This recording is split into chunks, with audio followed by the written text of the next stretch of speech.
Kevin Simon is here and will be for the next 3 hours, so stop by, say hello. Last week was the unofficial kickoff, is what we like to say, at least in the media, as it was media days.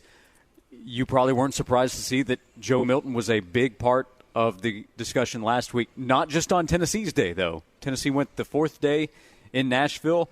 Monday, Tuesday, and Wednesday, though, a lot of people were talking about Joe Milton in a very favorable way. Yeah, I think we saw glimpses of what's to come. And, man, I was so impressed watching him. I know you guys have already covered this, but I was so impressed watching Joe and his maturity, just the way he handled himself at SEC Media Days. And he was asked about confidence. How much confidence did you have or do you have from the way you played last year? And he's like, well, I got a bunch of confidence. He didn't say it like that, but I'm sure that's how he feels. And I really liked what he said about his role as a backup quarterback and what's the thing that you learn the most is like, really just being a great teammate. And he's like, man, I got handshakes with 80% of our team, 85% of our team. And that's just my way of letting them know that they're special, and he was able to kind of cultivate that way. Dude, guys, I think he's going to explode this year. Also gave a little bit of credit or a little bit of love to his boy, Brew McCoy, who he says lets me know every single day that he can do anything on the field. But, it's really exciting to see. And it doesn't matter what people say in the national media because, how many times have we seen storylines or folks get hyped this way or that way, and then it never materializes. But by week 2 or 3 in a college football season, everything that we talked about for 7 or 8 months can be thrown out the window. Yeah, it can kind of fizzle out. But I guess just from my perspective, and I feel like I know a little something just after scouting the NFL for 10 years, guys. I'm telling you, he's trying to have a big year. So I want you to kind of go into this time 2 years ago. You're on staff at Tennessee. Joe Milton arrives. It's a quick turnaround from arriving to being the starter at the beginning of the season. I know there's communication leading up to his arrival, but in terms of getting to campus, being around his teammates, being around coaches, and then all of a sudden starting against Bowling Green and then Pitt, what do you remember about what that was like for him? What was kind of asked of Joe, and then how different the situation is for him now, having been a part of the program for 2 years, sitting, learning, being around everything that he has, then versus now, how things are different for him? Josh, this is why I like you, because this is a great question.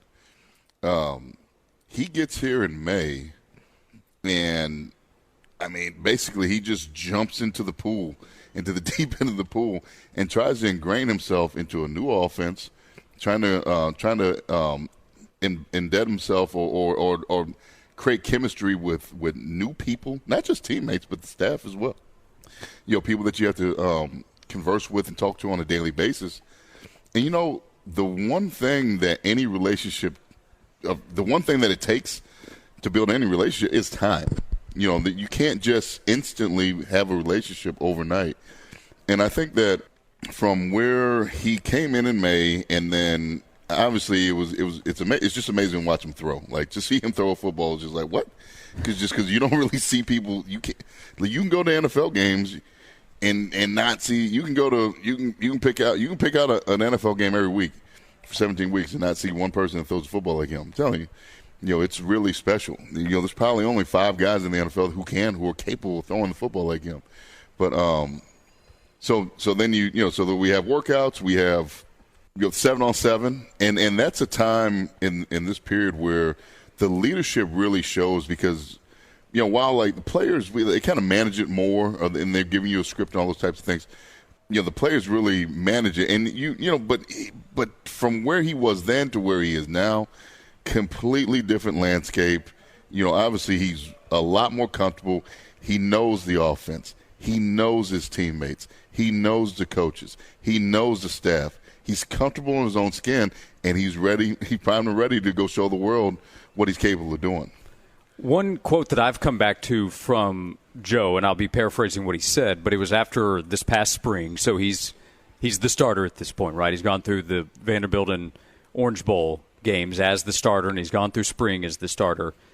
And he said that a couple of years ago when he arrives, he's the one that's asking questions. He's trying to learn this, learn that, whether he's talking to teammates or coaches, asking questions. I'm sure he still does now ask some questions, but he said now he's the guy that Nico asks questions to. And Joe has the answers now to what Nico's asking, as opposed to 2 years ago being the one saying, hey, what's going on here? What's that? And then he has to step into the starting role at the same time. Yeah, I mean, when he first got here, he was on a fact-finding mission because there's a lot that he didn't know and didn't understand. Well, he just didn't know. He just hadn't been around it, right? So, there has been a switch there. I believe that Hendon became that for him, after, Bowling Green, Pittsburgh, Joe comes out, then Hendon and his ascension. And he's talked about that multiple times, about his relationship with Hendon and how Hendon taught him how to be a pro, right? Your story of seeing Hendon when he was not the starter yet. He was going to be the backup to Joe either July or at the start of the August or the start of the season in September. Yeah. But you saw him in the evening, late hours, leaving because he was still putting in the work, talking about Hendon to be prepared even though he was the backup. Yeah, and that's something that Joe didn't necessarily bring with him from Michigan, right? It's something that Hendon and Hendon's talked about. Hendon's a little bit older than Joe, but Hendon already had that, right? And Joe had to figure that out. So, now that that's in order, the talent's always been there. But it's really, for Joe, it's from the neck up, right?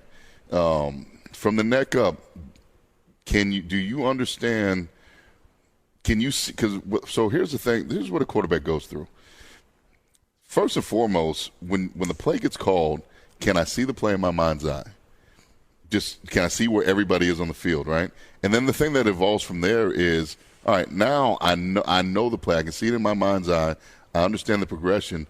Now, relative to the defense that I'm getting, all right, is it two high safety, split safety, or is it single high safety, right? And because if it's two high safeties, you're getting more zone.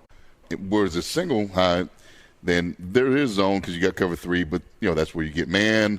That's where you get people denying the ball, and that's when you have people blitzing you. When it goes to single high. So it's good to understand those things because I need to know what they're doing, and it's all based off the safeties. That's what anybody that's watching any Peyton Manning series or the deal that he does on ESPN, you understand the quarterbacks are reading the safeties. So now I can see the defense and look at the safeties, and relative to the play we're running to the coverage that we're getting, split safety, single high, and understand where to go with the football. So that's the next step that Joe's taken in this offense.